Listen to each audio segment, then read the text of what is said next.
Good evening and welcome to Truth and Justice TV. My name's Jennifer Obaseki, and today I have to say, I haven't seen you for almost 3 weeks. I've been away, but I know that my colleagues have provided you with lots of excellent information. I know last week you spoke about commercial property and all the things you need to know. But this week we're going to be talking about health matters and specifically women's health matters. And I know that men might feel a little bit neglected, but today I want the men to pay attention so that they can help women in their lives that might be having these problems that we're talking about today. And I have one of my favourite people in the community joining me today, and it's my lovely Miss Santia Alicia. Now, your surname, I always get it wrong, and it's because it sounds so Spanish, I think it is.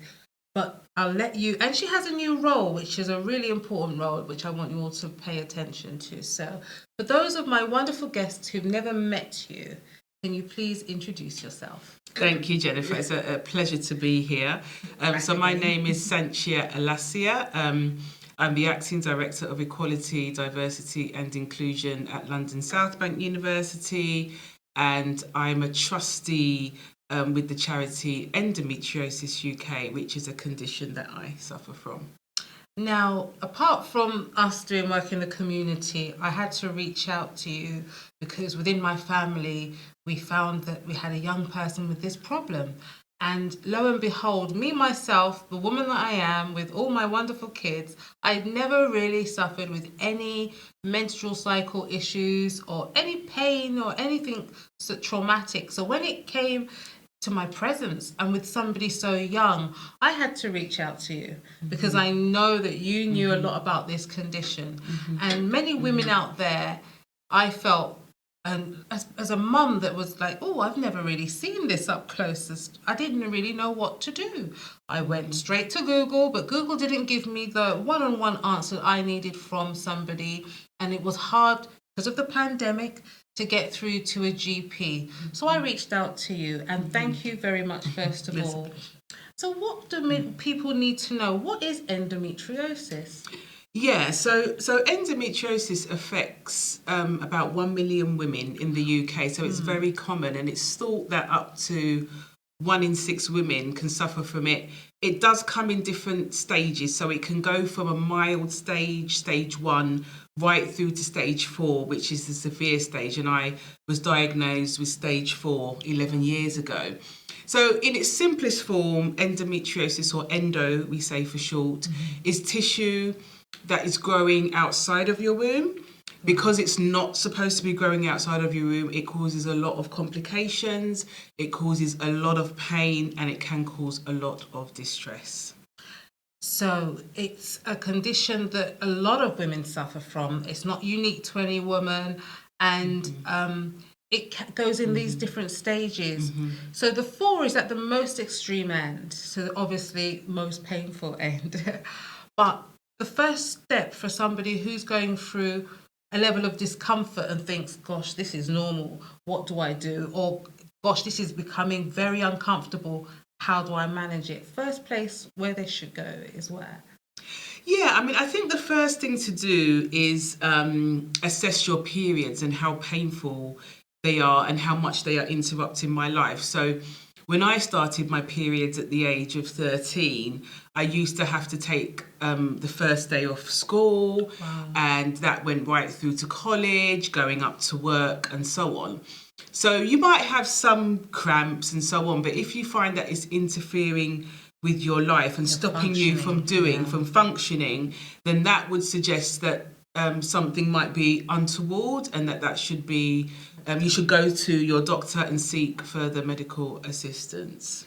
So really the first thing is monitoring your periods, monitoring when they're coming, how painful they are, how long they're taking, flow. And I know these are things that men are probably trying to, don't you dare reach for the remote control, first of all. You listen, and so that you know how you can help and help support that girl or that woman in your life who might be going through something. The other thing that I discovered when I was looking into this was dysmenorrhea, which is very painful and very heavy periods. And they again, it's not one unique pattern for all. It can start out a little bit painful, then become more disruptive, and again be more heavy in flow. But it's different from endometriosis because it's just a simple shedding of the inside of the lining on the monthly cycle, but it just being extremely painful. And again, the thing to do in those situations is what I discovered as a mum was you have to support, and you have to support with the monitoring, especially if it's a younger person. Because when it's a younger person, the pattern might not be what's the uniform anyway. It might not be the same day every month. It might even miss a cycle for one reason or another. So you have to be careful. Is there any support or apps out there? I hear there's apps out there that can help the younger ones with monitoring. There absolutely are. See, when I was growing up, there weren't any mobile phones or apps, so it was paper and pen. But now there are a multiplicity of apps. I mean, if you have, for example, an Apple iPhone, which I do, they have an inbuilt health app. And on that health app, they have a period tracker, and you can track when your periods are coming, you can track the level of pain and the symptoms. So I just use that. So check your phone's, your Android phone or your Apple's phone health tracker. But aside from that, you can go to the App Store and download a range of apps. So you can still do paper and pen if you want to do it the traditional way. But it's easy just to tap and go, really, isn't it? So yeah, and bits of paper get lost and books get left in places. So it's good if you use the tools on your phone to help you keep a detailed record, because when you go before a GP or before a health professional, they'll ask these questions, and it will be good if you've got that record to present to them. Now, we're going to take a very short break, and when we come back, we're going to talk about some of the other areas and organisations that can support you that are out there. So if you're having painful periods, if you're having a situation that you're too shy or too embarrassed to talk about, stay tuned. We'll see you after this short break.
Welcome back. Welcome back. And today we are talking about endometriosis, dysmenorrhea, and painful periods. Women's issues, yes. So if you're a guy and you're tuning in, please stay tuned so that you know how to help the women and girls that are around you. So before the break, we were speaking about the difference between the two conditions. Endometriosis, which is growth of tissue outside of the womb that can be painful and also can be causing swelling, additional hard tissue that builds up inside the womb. And then also dysmenorrhea, which is painful and heavy periods, which is more to do with just the painful monthly cycle and also to do with flow. Now, during this time, people can have a number of other symptoms, and this could range from being tired, and as you said, you actually had to take a day off on the day. It was actually interfering with your daily and living activities, basic stuff. So what other symptoms can women experience during this time? Yeah, so funny enough, dysmenorrhea is very similar to endometriosis. So you can experience heavy bleeding, which obviously is problematic if you want to go out. You can experience bloating, which also might affect your confidence to go out as well. Stomach cramps, there can be nausea, fatigue. So those are some of the common symptoms, and then they will obviously vary from person to person. So my most bugbear for me in terms of what I suffer with endometriosis is the stomach cramps. I get pain sometimes around ovulation as well. But yeah, there are a whole range of symptoms that can occur when you suffer from these conditions. So if you're supporting somebody, I used to be that dismissive girl who said, what do you mean day off because you got your period? And I used to not actually know about the symptoms and the details of these two very important conditions. Now that I am fully aware, I've had to support somebody who's experienced nausea, fainting, and for it to come very, very suddenly, unannounced in public, and solely due to them going through their monthly cycle, and then fatigue and emotional mood swings as well. So all of these things require those around them to give them a lot of support, because don't forget, they're going through this and the pain every month. So do your best to be understanding, tolerant and supportive, as I've said. And if you don't know how to do that, reach out. You might need to be more informed, more educated, so that you can support that person around you. And so where can people go for support? Don't just go to Google like my first port of call. Where can they go? Yeah, I mean, Dr. Google, we have to be careful. Yes. We have the charity Endometriosis UK, and it has a wealth of information on the website. We have fact sheets. We have pain diaries, tips for when you see your GP, the sorts of things that you can say to them. Since the advent of pandemic, we've been running Zoom webinars from the comfort of your own home. So we run a variety of Zoom webinars on a variety of topics. And also there are local support groups. So I started a support group in September for people that live in Barking and Dagenham, in Havering and in Redbridge. And we started that online, and at our last meeting I brought in the top two endometriosis consultants to address us, and in the new year we'll be having a fertility consultant. So you can join either my group, or we can help you find the support group in your area. And just, it's about being tooled up with that information to help you make those informed choices about the type of care, support and treatment that is best for you. Right. So apart from the medical care, which you must go and seek first, you can have these support groups that will be able to, number one, as a charity, give you fact sheets and general information. And then number two, give you that more local support so that you've got a network in your area or closest to you. And online, we're all close anyway, right? Absolutely, absolutely.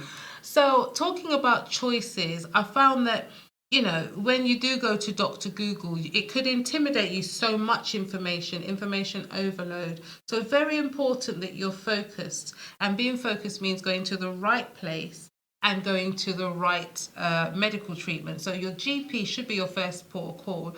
But again, if your GP is busy, not doing face-to-face appointments, I can understand it might be, you know, daunting for somebody who builds that confidence, because for us, you know, in the African community, we don't really talk about menstrual cycles openly. It's sort of seen as that thing that happens to women behind the door once a month. But the more confident you are to talk about things, the better, and you really should be. So it's important that you understand that it's nothing taboo. It happens to, you know, most women. Okay, and as you heard, over 1 million women are affected by this, so you're not alone.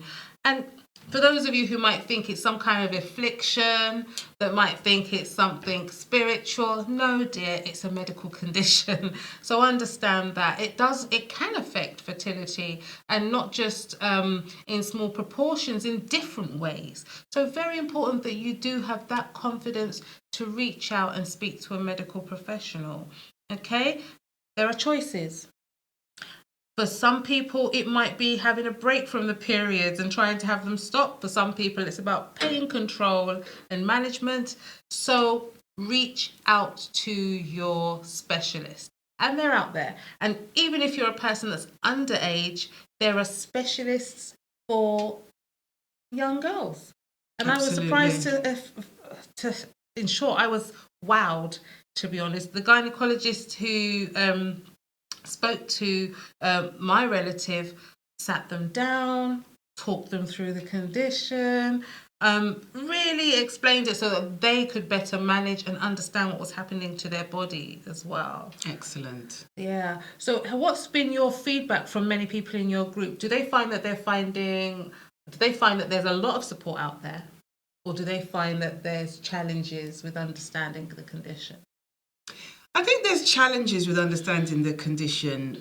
It can be very frustrating to obviously live with this type of condition. But what we try to do in the support groups and through the endometriosis centres working with the consultants is help you to make an informed choice. So as you say, there's particular methods of treatment that might be more suitable if you're younger.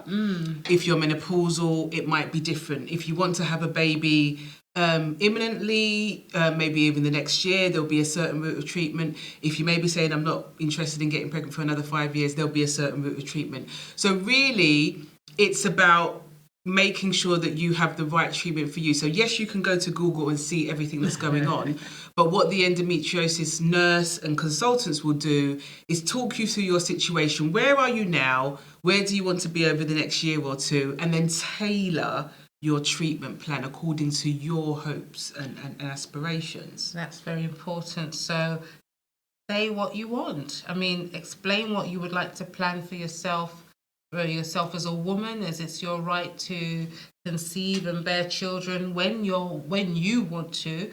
So you might want to outline, look, I'm at this age now, but in 5 years' time I might want to be trying for children, or look, I'm quite mature, I want to try for children right now. And just express yourself and be honest about what you want. We're going to take another short break now, and when we come back we can actually discuss what you can do to help this organisation and help other charities and research organisations that are looking into this condition and the prevalence of the condition amongst Black women. So see you after this very short break.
Thanks for staying with us. And just before the break, I was explaining that we're going to start looking at and discussing what you can do to help support Endometriosis UK. And also, again, if you want to find out more information, exactly how do you go about doing that? So if somebody says, well, this is interesting, I've got a sister friend who's been going through this, how do I find out more? How do I support you? How can they go about doing that? Absolutely. Well, as I say, we have a lot of resources on our website and they're all free, but we do encourage people to join us as a member. As you said, Jennifer, we are a charity, and so we do fundraise. So we fundraise through our membership, through people joining us as members. And the more members we have, the stronger our voice becomes. So we do encourage you to become a member. We also have fundraising events. So we have people walking and doing marathons and baking cakes and all sorts of things to fundraise. And that helps us to run our campaigns. So we've been running campaigns about more funding going into the research of this condition because it's very under-researched. We had a campaign in Black History Month, which I took part of busting the myth of Black women not suffering from endometriosis, and actually working with the Royal College of Gynecologists to bust that myth. So there's still a long way to go. When you say myth, I mean, the only women I know that suffer from this are black women. But is it that they're not really accounted for within the statistics, or why did you say myth? It's really, Jennifer, the medical profession. So they're overlooking the symptoms in black women and maybe not attributing them and thinking that it could be endometriosis because of stereotypes of black women being strong and not suffering pain. And so we do need to, I mean, it has been said to me, oh, it's unusual. I don't really see black women suffering from this. But as you say, there are a lot of black women suffering from this. And we deserve the same support, love and care as anybody else. But then again, it means as women as well, we must speak up. If you know a woman that's going through this, rather than just really feeling sympathy for her, encourage her to speak up, encourage her to get help. Unless she's accounted for, we won't be heard, we won't be recognised. And making sure that we are considered during allocations, even during research trials, is extremely important. So if people want to sort of engage in research of this because they're suffering with it and they want to be looked at more closely, can they come to your organisation? Yeah, absolutely. We do get involved in research trials, and the good thing is if they go onto our mailing list, we will let them know. But what they can also be assured of is that we would have gone through the ethical approval. So we don't take on board every research opportunity that comes our way.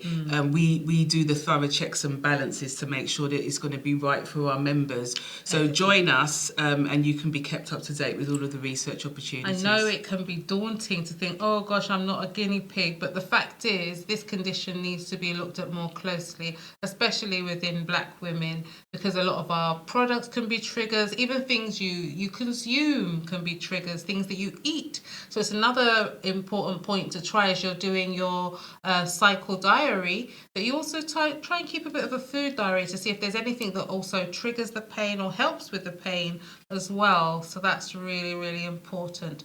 So if they just go onto the internet, what should they search for in order to find your organisation?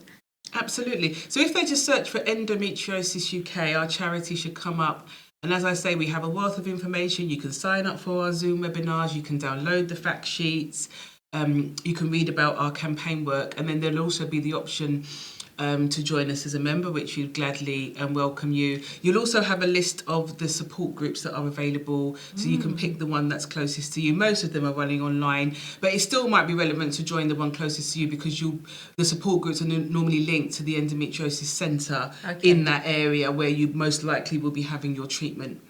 Oh, well, thank you so much. It's been a pleasure. I am so happy that this has been discussed. And if you're out there, or you know somebody who's out there who's having a troublesome time during the month when it's their cycle, please let them have reference to this program and to the charity. If you can't remember what's been said, we will post the video up for you on YouTube. So very important that you get them to like Truth and Justice TV. And the important thing is, once you get to the website, there's fact sheets, there's guidance. My last question before you run away is, do you think there needs to be more information given to employers? Oh, absolutely. And we have an endometriosis employer-friendly scheme, which any employer can join. You know, endometriosis, long-term chronic health pain conditions must be supported by employers. We must be given reasonable adjustments, flexible working, which I'm grateful enough to have been given to help us manage the condition. And that also will help us to perform at our best. If we are supported, we will then give back. So employers, try and understand it's not just a duvet day excuse, it actually is a real condition, and there's two conditions there. So please, if you don't understand, equally go to the website and get clued up. So thank you once again for joining me on Truth and Justice TV to discuss this very, very important topic. And I'll see you next week. And if you can't be good, be careful. Goodbye. Bye.